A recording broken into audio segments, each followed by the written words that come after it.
how is the average Nigerian family coping today with a minimum wage of 30,000 naira? It's not even every state that is paying 30,000 naira minimum wage. Petrol prices have skyrocketed from 165, I think, to 500 naira a litre, which is completely insane.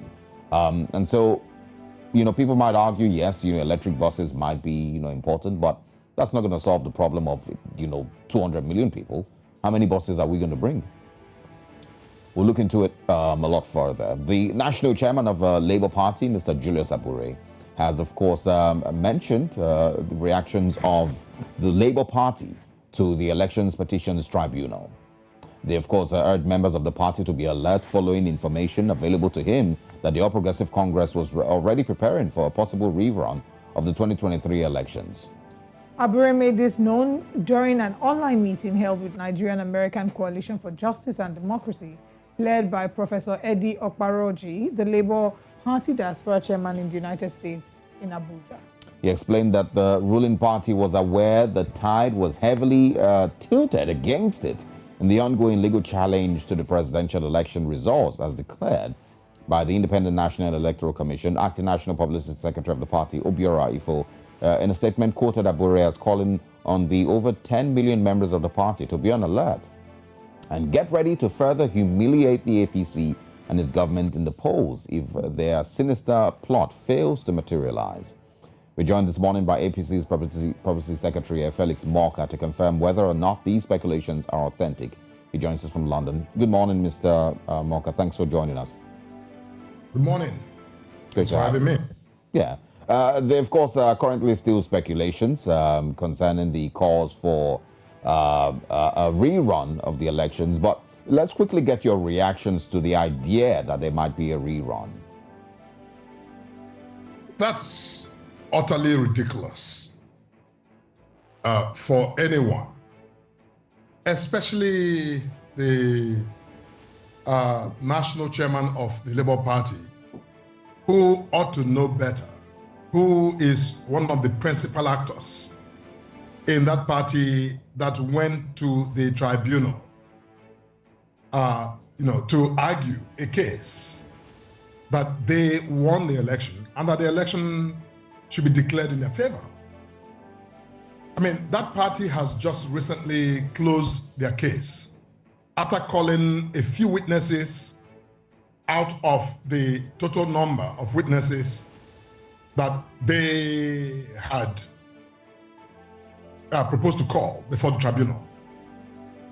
Now, the tribunal has yet to consider the merits of the case that Labour Party has brought before it. And there goes the national chairman, second-guessing the outcome of that process. That's wrong. That's irresponsible. And when I read the report in the Punch newspaper on this story, the source of the information that Mr. Abure was discussing was rumors. Rumors. That is the basis on which he'll make such outlandish, pronouncements. Look, ordinarily, I wouldn't come here to dignify that nonsense. The APC is before the tribunal. We have closed our case, and the tribunal is going about its business and with the lawyers to actually do what the law requires them to do. That's where we stand. Yeah, but so Mr. Abure, for a rerun, there's nobody discussing a rerun. The tribunal has yet to render a decision in the matter. Yeah, obviously the tribunal, and of course nobody is going to force the tribunal to declare, anything other than what they will declare. I don't think Mr. Abure is also, hoping that he can force them or convince them otherwise. But is he wrong to believe in the strength of his case and project that, from what he believes and what he's seen from the strength of the Labour Party's case in the tribunal, that there's likely to either be a cancellation of the results that were declared by INEC and a rerun declared?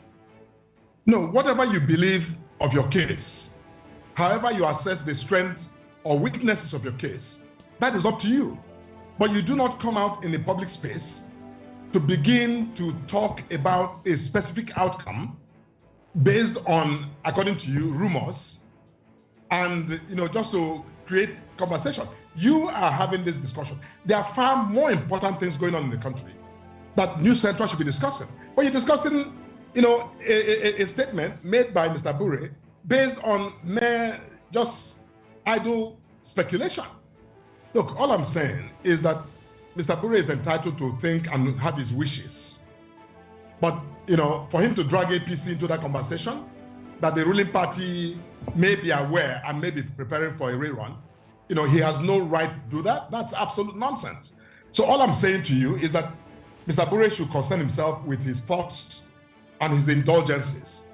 But as far as we are concerned, there is no discussion about a rerun. There's no facility for that conversation right now because the tribunal has yet to render its decision. So, as you know, we have a president who has been inaugurated, who is, hard at work, trying to figure out the best ways to reposition our country, to grow our economy, working hard to mobilize the private sector, the business community, the international community. Just recently was made chairman of ECOWAS. That is what we are busy doing. We're not busy waiting on the likes of Abure to come up with rumors and speculations about the future.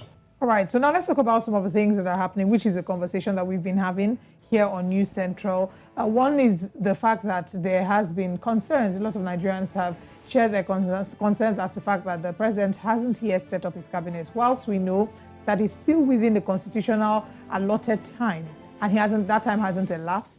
But there are a number of people who worry about the fact that he came in with this certain sense of urgency, initiating policies and making decisions almost as soon as he was hitting the ground running. Do you maybe also share these same concerns as to why this hasn't happened yet, and maybe what are your expectations for this incoming cabinet? No, but you just said it. He has some constitutional time frame within which to make that decision. That time frame is still running. We're not out of time yet. So I think that the president should be afforded the maximum allowable time to think through this important decision and to make that decision. And I'm quite sure that in a very short while from now, we will be hearing the announcement of the membership of the cabinet of this government. Yeah, and of course, not also to preempt, but of course, these are things that have also come up, in the same space, with the same conversation. The thoughts, that he will name, I think it was in The Guardian a couple of days ago, that there are 5 former governors that are likely to be named in that cabinet and whatnot. We're also not preempting, and we don't know if these things are true. But will Nigerians be right to be disappointed? And Mr. Morka, including yourself, would you be disappointed if you see that cabinet's list eventually drop, and we're seeing names of people that do not seem to be square pegs and square holes, but seem to be people who are given these positions as settlement for the role that they played in bringing the government to power? Look, every government in Nigeria, in any country of the world, when decisions are made about who does what in government, it's based on a wide spectrum of criteria, of factors.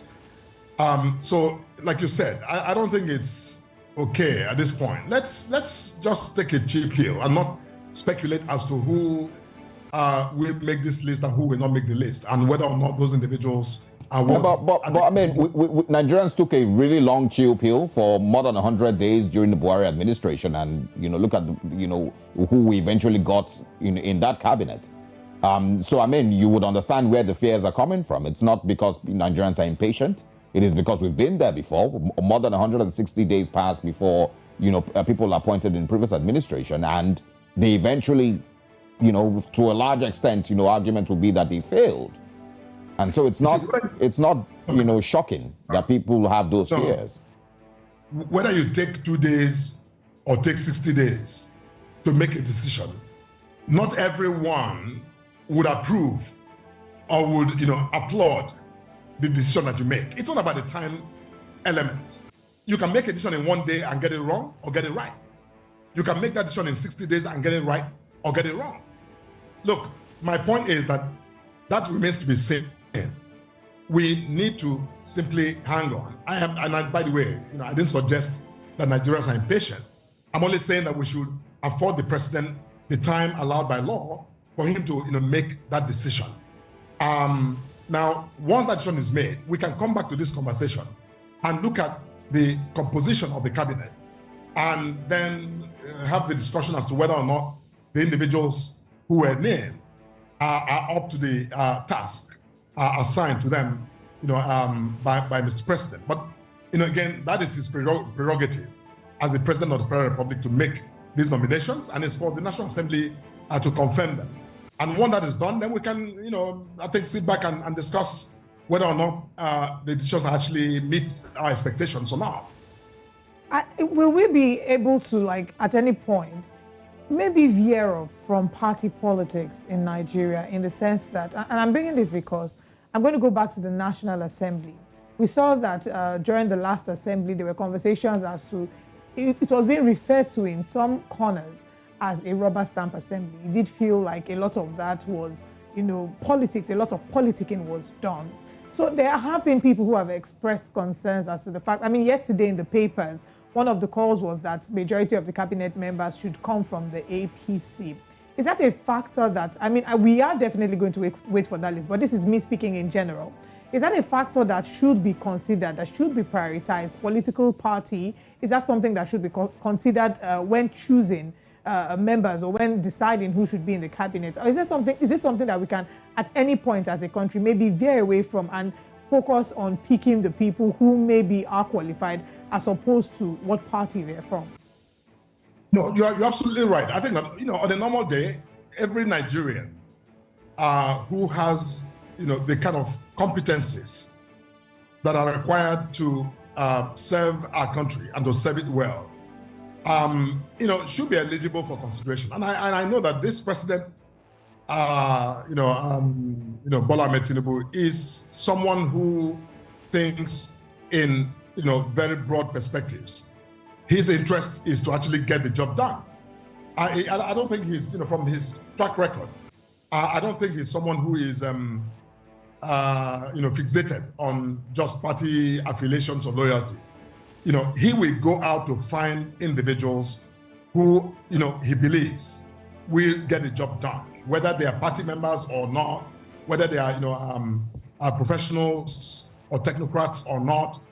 As long as, there is evidence that they can get the job done, I believe that's the direction he's going to go. But, again, I want to hold my thoughts until we actually see this list. But let me also point out that, party affiliation and party membership and party loyalty, it's not a disqualifier to anyone, getting nominated.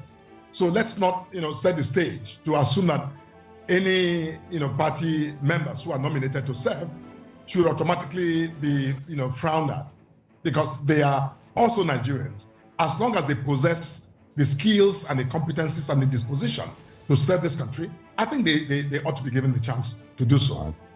Fair enough. And of course, I'm hoping that, when the list is out, we would also have you here to share your thoughts on them. And I hope that you would also be honest enough to condemn those who do not think are, qualified, or competent enough to fill in those positions, because all we want is honesty. I want to talk about security next. Yes, we understand that the, new service chiefs have been named. The president, of course, is still yet to name his cabinet fully to get things in motion. But people are still dying. In Plateau State, there's still reports of, dozens, hundreds of people that have been killed. Same thing in Benue State. The Southeast, of course, is still having its security challenges with the declaration of a sit-at-home order. So I want to get your views on, if the new administration understands what is at stake, and it's not going to be business as usual. With the Buhari administration, we wake up in the morning and hear that 70 people were killed. And the government says absolutely nothing. It almost feels like it doesn't matter. We have seen, almost, the same attitude here, even if, yes, marching orders have been given. But I want to get your views on, does the current administration understand what's at stake with security? Will they act different, even if it doesn't look like it for now? And of course, what do you think should be done about the Southeast? I think that the current administration takes, the matter of our security, national security, very seriously.